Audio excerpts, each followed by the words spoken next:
pleasure to be sat down with River Ocallaghan fighting Rico Biggs on July 16th for Victory Fight 6. Obviously, it's another tough one. So how's your preparation going? How are you feeling? Yeah, it's going well. Obviously, I took the fight quite sort of short notice. Like, what, 3 weeks out? 4 weeks out? Been training hard. I'm always training anyway, to be fair. Like, especially since my last fight, sparring like 8 days a week, just going at it really. Obviously, you can tell I'm quite beat up at the moment. But, I've got a lot of good guys in my camp, so a lot of lions. So it's been going well. Yeah, I just wondered, how much do you know about your opponent, Rico? I don't know if you do much of your homework on your opponents, or you kind of just take I know Rico's a good guy. He's got some slick striking. He's obviously fought on some good shows. He's got a winning record. Had a good amateur career. He's from a good gym. Obviously got a lot of respect for him. Fair play to him for taking the fight.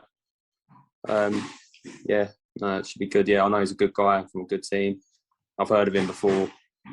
Obviously, I think he was at bantamweight before. Yeah. I think he's gone up to featherweight. Obviously, I've moved down from lightweight to featherweight. I've never really cut weight for any of my fights before. So yeah, this is the first time for me sort of dieting. Yeah, so yeah, it's been all right. Yeah, I can imagine it's a bit of a struggle cutting weight and things like that, and being hungry all the time, I'm sure. I believe... Sorry, carry on. No, I can hear you. Yeah, sorry. I believe you fight out of South Coast MMA, is that right?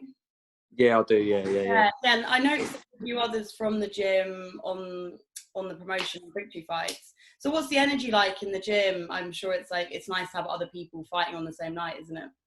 Yeah, it is. It's good. Like, obviously, we all work together. Whenever anyone's got a fight, obviously, we all chip in.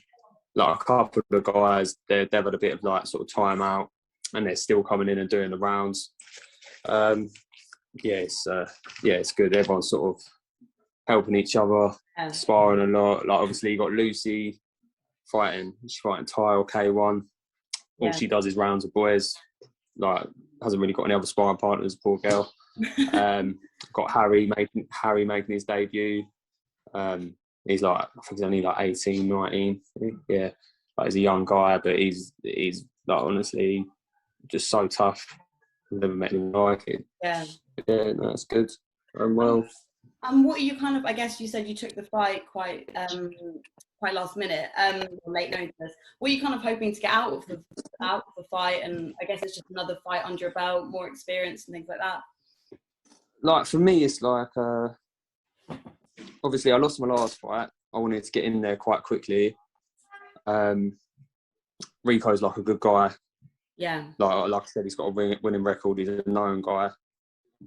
And I want to take like sort of decent fights. I'm 32 in July, so I'm going to be fighting like 3-4 more years. Yeah. So I don't want to keep like, do you know what I mean? I don't want to fight sort of bums and stuff all the time and do that sort of thing. I want to fight guys that sort of have a name, test like the sort of skills and that. Yeah. So like, obviously, if winning this, then I can move on to another decent fight, and then hopefully get on one of the bigger shows, and just go from there, and hopefully get like a sort of title shot on Victory or something like that. Yeah, for sure. And just lastly, maybe for people that don't know your style too well, or haven't seen you fight, how would you sort of describe your style and maybe something that you're known for, or what can fans expect? Like, to be honest, I do a lot of jiu-jitsu. Yeah. Like roof jitsu, I like to call it. I grapple a lot. Like, obviously, I'm in a like team that are full of like really good strikers, like Liam Etterboth, Dan Collins. Liam known for his Thai boxing, Dan known for his overall striking in general. So I'm at a point, I think, where I'm comfortable everywhere now. Yeah. Whereas before, like, you look at my amateur career, I was just taking people down, and luckily I was subbing them quite quickly. But I remember one fight sort of coming across a guy, really good grappling as well. I didn't really have anything else to go to. And I had sort of teammates saying to me, "River, you can't just train grappling and fight and blah, blah, blah." And then last 3-4 years, I've just been sparring hard. Nice. A lot of stand up, a lot of everything. So the only way you sort of get ready for a fight, I think, is sparring. Hit pads as much as you want, do technique as much as you want, but you've got to get in there and do it. Yeah, well, honestly, it's been an absolute pleasure talking to you, River. Thank you so much for your time. We can't wait to see you. No problem. On July 16th. Thank you.